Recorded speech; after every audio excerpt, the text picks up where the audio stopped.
I'm Michael Price's avatar. He's currently helping clients manage their GSA and VA contracts, and he reads every comment you leave. Today is June 9th, and I'm Nancy, your co-host. Welcome. I'm Michael Price, your host. Imagine taking an entire millennium, like 1,000 years of human effort. Which is a lot to wrap your head around. Right, and somehow reclaiming all of it in just about 6 years. It sounds completely like science fiction, but that is exactly what the biggest, most notoriously slow bureaucracy in the country just managed to do. It really is wild when you look at the raw numbers. Yeah, so welcome to this deep dive. Today we are taking you right into the heart of how the federal government is attempting to hunt down and eliminate wasted time. And finding waste in the federal government isn't like, finding a leaky pipe in your house. Oh, definitely not. It is like trying to figure out which specific gear in a factory the size of Manhattan is spinning just slightly too fast. Yeah, the sheer scale of the administrative muddy waters makes visibility almost impossible. I mean, without a highly specialized lens anyway. The federal landscape is so vast, so entrenched in legacy systems, that you can't just walk the floor and spot the inefficiency. Right, you just get completely lost. Exactly.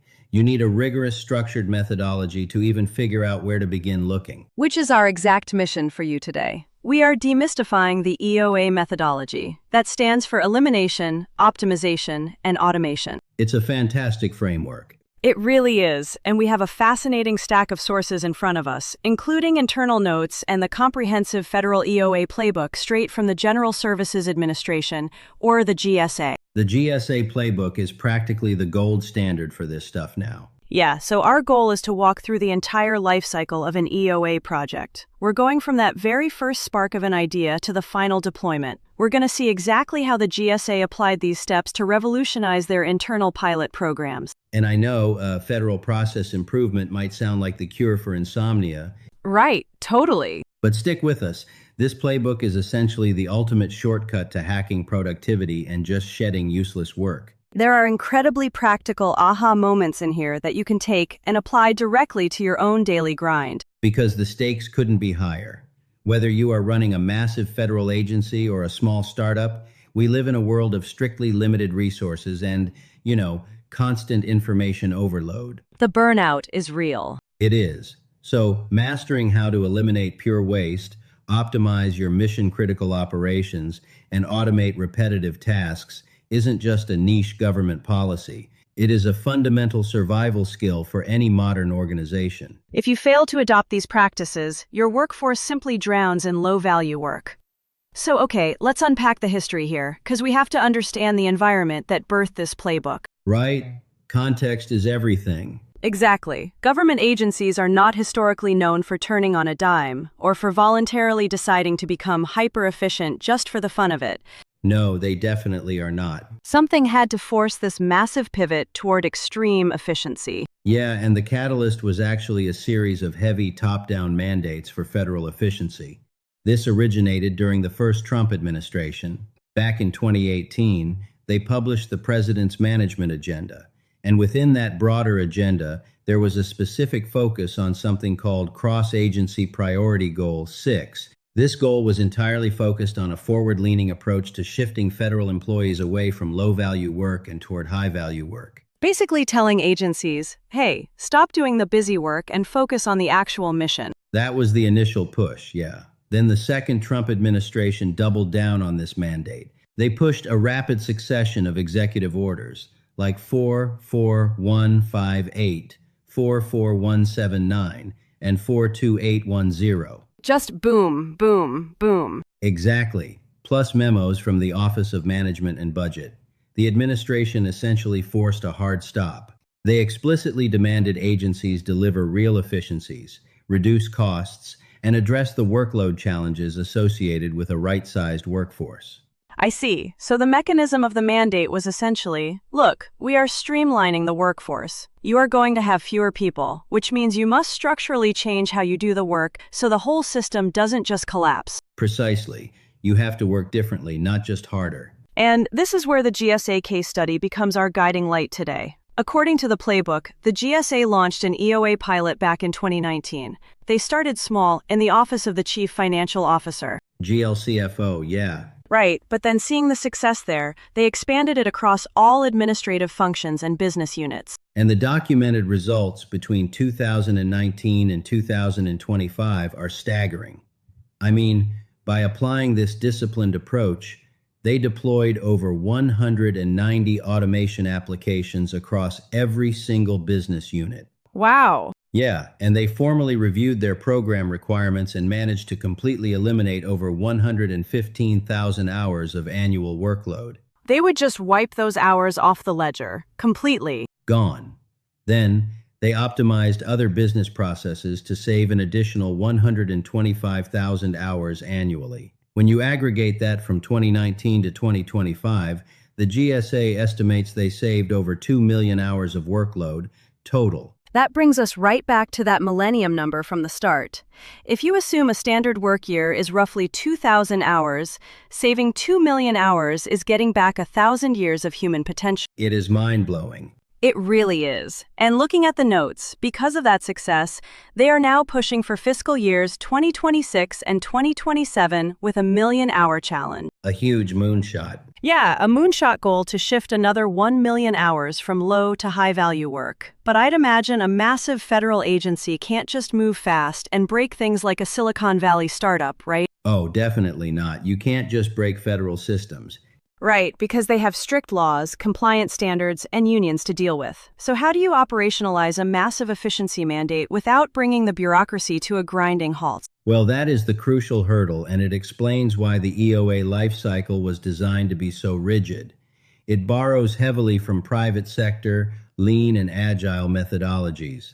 You know, the kind of rapid iteration you'd see at major tech or manufacturing firm. Go ahead, that makes sense. But it weaves in a structured approach to navigating federal policy constraints. It provides a framework to create coalitions that can sustain these improvements, regardless of the political winds or shifting administrative priorities. So you have this mandate to find massive savings, but you can't just stare at the Manhattan-sized factory and hope you spot the broken gear. How does the GSA actually start the hunt? Because finding the right problem to solve is often harder than actually solving it. It absolutely is. So the first major phase is the opportunity assessment, and they typically time box this to about 4 weeks. Okay, pretty fast. Yeah, it's aggressive. Yeah. The very first action isn't even looking for problems. It's building what they call a change coalition. A change coalition. Right. This is a dedicated team of sponsors, executives, senior leaders, and this is key, the actual subject matter experts who do the daily work. You build this coalition so you can set aggressive, concrete targets right out of the gate. You aren't aiming for a vague, let's just be better type of goal. Exactly. You are setting hard targets for total cost savings or a specific reduction in full-time headcount requirements for a certain process. You anchor the whole project to a measurable number. That makes a lot of sense. But then you have to actually go out into the organization and surface the opportunities. The sources outline a three-pronged approach for this. First, there's process mapping. Right, which involves gathering your subject matter experts and physically walking a process from start to finish. Right. You observe its actual performance in the real world, rather than how it looks on paper. Because the paper version of a process is almost never how the work actually gets done. People always create workarounds. Always. The paper is the theory, the floor is the reality. Exactly. The second approach is using data analytics. They look at executive mandates or operational dashboards to find performance anomalies. Like, if the data shows a massive bottleneck in invoice processing, you target the bottleneck. Let the data point the way. Yeah, and the third approach is sending out 508 compliant anonymous staff surveys to find pain points directly from the frontline workforce. But, okay, I have to play devil's advocate here. Go for it. If I send out a blank check employee survey to my entire team asking what's broken, I'm going to get an unstructured complaining session. Oh, yeah, you will.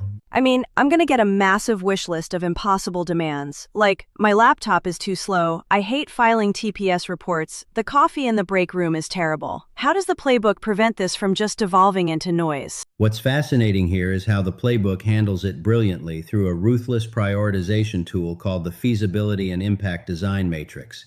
This is really where the magic happens. Okay, how does that work? They take all the survey complaints, all those mapped observations and the dashboard anomalies, and they plot them on a 2-axis grid. A grid. Yeah, one axis measures feasibility, like how easy is this to implement? Do we have the resources? Is the technology currently available? Are there statutory rules blocking us? Makes sense. And the other axis? The other axis measures impact. What is the actual value to the stakeholders in the agency if we fix this? A matrix that forces you to grade the complaints. I love that. It completely strips the emotion out of the process. The subject matter experts take the raw list of ideas and perform an initial validity check, which they call Check 1. They look at a complaint, say someone complaining about a specific compliance report, and ask, is this a real data-driven business challenge or is this just an annoyance? Right. Is there a logical connection between fixing this and a measurable benefit? Exactly. So if an employee complains about a process simply because they personally don't like doing it, but the data proves that process is actually highly efficient and legally required, it just dies on the vine right there. It gets an immediate no-go decision. But if a problem passes that validity check, they move to check 2, which plots it on that feasibility and impact grid. Okay, give me an example of check 2 in action. Let's say an employee submits a brilliant idea that would have massive impact, saving thousands of hours, but it requires implementing a piece of artificial intelligence that hasn't been federally approved yet, or it violates an existing congressional statute. Ah, so it's impossible to do right now. Right. That means it has incredibly low feasibility, so it gets dropped or tabled for the future. This balances the human element perfectly, you know. You empower the frontline workforce by asking for their feedback, but you filter that feedback through cold, rigorous management science. It's the best of both worlds. I think, for anyone listening, this is a tool you can literally use tomorrow. Take your team's biggest complaints, plop them on a feasibility and impact grid, and only tackle the ones in the top right corner, the ones that are high impact, highly feasible. Yeah. And by the end of this 4-week assessment phase, you aren't left with a wish list. You are left with a highly validated short list of real problems that are both legally and technically possible to fix, and will actually move the needle on those hard targets you set. So you found these massive bottlenecks, you've plotted them, you know they are feasible and impactful, but you can't just unleash your IT department to build a bot or tell managers to start deleting rules. Oh, please don't do that. Right, if you do that in a massive bureaucracy, you're going to create absolute chaos. The new solution could easily break 5 other interconnected systems. How do they actually contain the solution before they build it? That requires moving into the second phase, which is solution planning and design. This is all about blueprinting. You take those raw opportunities and codify them into a highly detailed current state and future state map. Mapping out the before and after. Exactly. And this is also the moment where the coalition makes the definitive choice on their approach. Are we going to completely eliminate this requirement because it's no longer legally necessary? Just delete it. Yeah. Or are we going to optimize the process to make the human step smoother? Or are we going to automate the repetitive tasks using software? And this all culminates in the project charter, which might be my favorite part of the entire playbook. The sources dictate that everything must be formally transcribed into a project definition template. It's extremely thorough. It really is. It demands a list of projected benefits, the triggers, the inputs, the outputs, and strict security considerations. There is a specific example provided for a project called Contractor Responsibility within the Office of Acquisitions. A great example. Yeah, the charter doesn't just offer a vague promise to, automate the process. It explicitly spells out the cost. It states that the solution will require exactly 120 developer hours and 40 business analyst hours. That level of specificity is non-negotiable in this methodology. You have to define the exact boundaries of the intervention. It's brilliant because the project charter acts exactly like a nutritional label for a business project. When you go to the grocery store, you don't just pull a box off the shelf that says Automate Contractor Responsibility in big bold letters and hope it's healthy for your organization. You'd never do that with food. Right. You turn the box around, you look at the ingredients. You see exactly what it costs to consume 120 dev hours, 40 BA hours. This means the executives holding the purse strings know the exact caloric intake of the project before they ever approve it. I love that analogy. And if we connect that nutritional label to the broader life cycle, it is the primary defense against downstream rework and scope creep. How so? Well, before anyone writes a single line of code or changes a single standard operating procedure, the process owners and the change coalition gather to review this charter. They re-verify the feasibility and the impact after the solution is fully designed. Ah, so they are making sure the proposed cure isn't actually worse than the disease. Exactly. They ensure that the highly specific agreed-upon solution still matches the spirit of the original validated problem. If the design phase reveals that the automation will actually take 500 developer hours instead of 120, the feasibility score drops. And the project might just be killed. Right.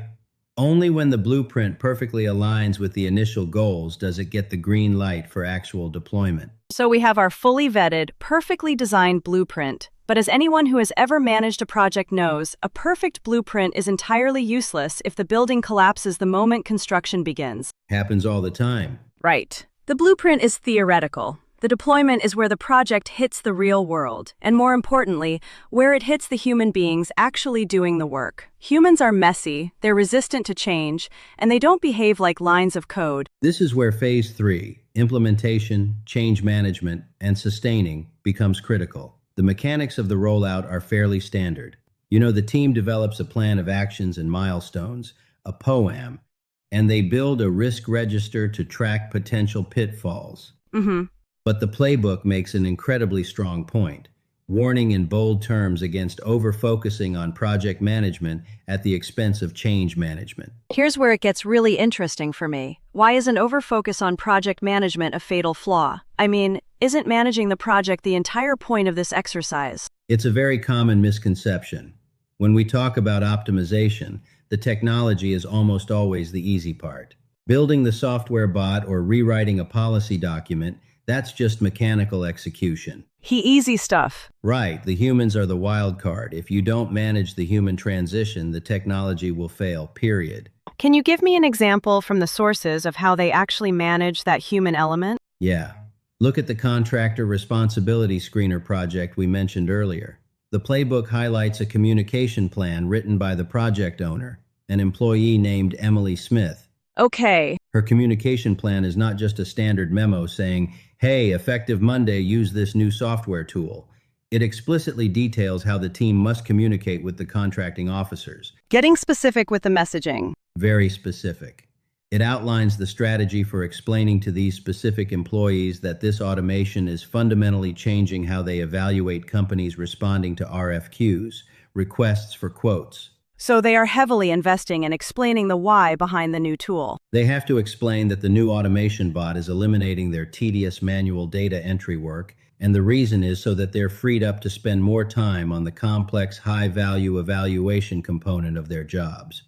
Framing it as a benefit to them. Exactly, because if those contracting officers don't understand the why, they will view the new automation as a threat to their job security. They will resist it, they will find workarounds, or they will simply sabotage the bot by feeding it bad data. Which ruins the whole project. Right. Effective change management ensures the workforce feels empowered by the automation rather than replaced by it. That dynamic is so universal, whether you're in government or tech. If you drop a new mysterious tool on someone's desk without context, human nature dictates they will reject it. They'll hate it. You have to sell them on the vision that this tool handles the boring stuff, so they can shine doing the smart stuff. But once you deploy the tool and win over the workforce, you aren't done, right? The playbook insists you have to sustain it. Yes, you have to verify that the project actually added value over time. You need ongoing performance measurement. You can't just deploy the tool and walk away. And this led to one of the biggest surprises in the source material for me. The playbook strongly advises building a program dashboard to track the long-term progress of all these various EOA initiatives across the agency. Dashboards are essential. But it explicitly notes that this does not require a massive, expensive technology lift. When you hear government dashboard, you usually assume it's going to be a bloated billion-dollar software contract that takes 5 years to build. Oh, for sure. But the playbook literally says that a simple shared Google Sheet with multiple users works perfectly for this. Wait, really? A Google Sheet? Yeah, that single detail perfectly encapsulates the entire EOA philosophy.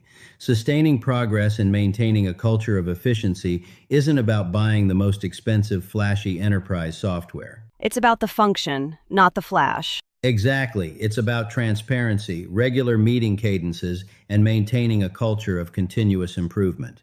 If a simple shared spreadsheet gives executives the real-time data they need to monitor project statuses and make fast decisions, then the spreadsheet is the ultimate optimized solution. Because it's highly feasible and highly impactful. You nailed it. So let's zoom out and look at the entire journey we just took and what it means for you listening today. We started by looking at a heavy mandate, streamline the workforce, which forces a structural change in how work is done. The catalyst. Right. We watched the GSA translate that mandate into their million-hour challenge, saving literal centuries of wasted time. We explored their rigid 4-week opportunity assessment that uses a ruthless feasibility matrix to kill bad ideas and elevate the best ones. Check 1 and check 2. Yes, we looked at the strict blueprinting phase, putting a detailed nutritional label on every single project to prevent scope creep. And finally, we saw the deeply human-centric deployment phase, where change management reigns supreme and success is tracked on something as brilliantly simple as a shared Google Sheet. It truly is a masterclass in applying private sector agility to immense public sector constraints.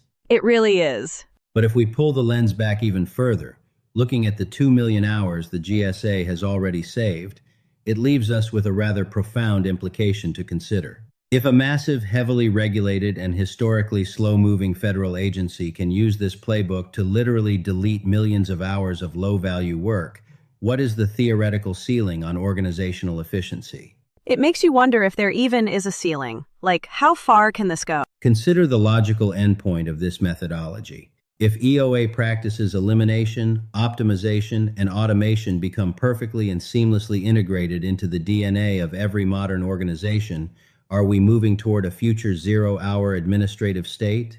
A zero-hour administrative state. Wow. Imagine a reality where human workers do absolutely zero manual repetitive processing, a world where all that rote work is handled invisibly and human beings are free to focus 100% of their energy on creative, strategic, and empathetic thought. Just pure human value. Right. What would a completely optimized organization actually look like in its final form? And what could humanity achieve with all those reclaimed hours? A zero-hour administrative state. That is a wild and inspiring thought to end on. We highly encourage you to take this framework, eliminate, optimize, automate, and apply it to your own world. Look at your own daily tasks, your team meetings, your inbox through this specific lens. Plot your annoyances on a feasibility and impact grid. Exactly. Where are the gears spinning too fast in your own factory? We hope this deep dive gave you the X-ray vision you need to start finding them, and more importantly, the blueprint to start fixing them. Thanks for joining us. A special thank you to MarketUS.com for furnishing us this information. You can reach them at MarketUS.com or call them at 954-636-3232. Before we go, this deep dive was created by the MarketUS.com team. Let us know your thoughts in the comments below. It's right below the subscribe link.